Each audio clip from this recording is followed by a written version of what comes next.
The humble station wagon has been the cornerstone of Australian family transport for over half a century. But since Ford stopped production of the Falcon wagon back in 2010, your only option for a locally made sedan-based hauler has been this car, the Holden Sportwagon.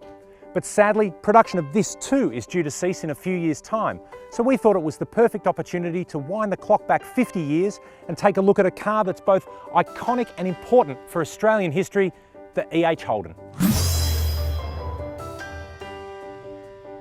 Now this car is exactly 50 years old, and in 1964 Australia was a very different place. Our population was roughly half what it is now at about 11 million. We were still 2 years away from decimal currency. The Beatles visited, but most importantly, Eddie Maguire was born. The EH Holden was Australia's best-selling car. It was offered in 3 trim levels: the Standard, the Mid-Spec Special like our one, and the top-line Premier, which had such luxury items as leather seats. There were 2 6-cylinder engine options, a 149 cubic inch motor and the big 179 producing 85 kilowatts of power. The car was designed in and for Australia, even the colour palette representing our nation, as this one is Gundagai Grey. Let's go for a drive.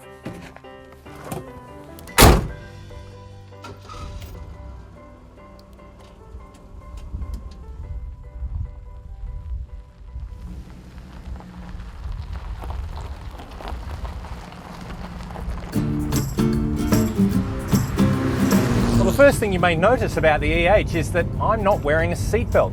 In fact, there are no seatbelts. There's no airbags, there's no headrests, there's no blind spot detection, there's no automatic braking. In fact, you actually have to drive this car and pay attention while doing so. Now the engine feels pretty good. We're doing 40 miles an hour here at the moment, and we feel like we've got enough power. The car's light and floaty, but it doesn't feel dangerous or upsetting. The thing is, you're not tempted to push this car. You don't want to feel like you're going to throw it into corners or have to accelerate and brake as hard as you can. It's just a lovely car to drive.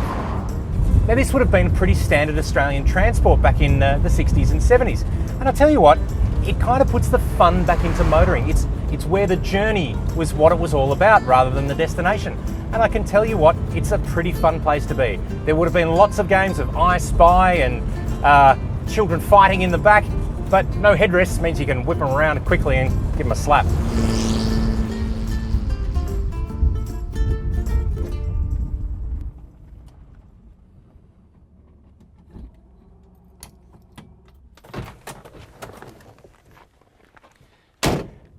So while visiting the past is undeniably cool, why don't we take a step into the future?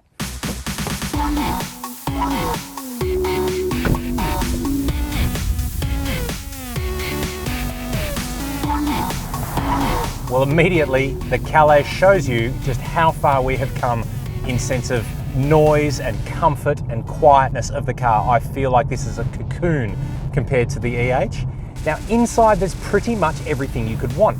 Touchscreen, heads up, safety equipment, everything you really need, including a 6-litre V8 engine up the front. Now that's 3 times the power of the EH. The car probably weighs twice as much as the EH as well, but you know what? You don't really notice it, and it's certainly, again, on long touring highway miles, this is a very, very comfortable and rewarding place to be. Even with the V8, I'm pretty sure our fuel economy wouldn't be that much different to the EH either, although back in 1964, I think fuel was possibly a bit cheaper.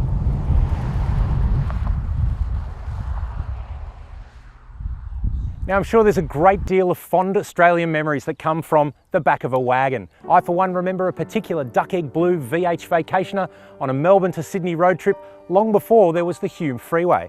And while we have made huge steps forward in terms of safety, performance and economy, as shown here by the VF Calais, there's still some areas where the old guy does it better. In fact, there's more room in the back of the EH than there is in the VF with the seats up. Slightly different story with the seats down, but rather than measuring everything with litres as if you're going to fill it up with water, in the 1964 EH Holden brochure, you were told you had 6 foot 10 inches of sleeping space in the back.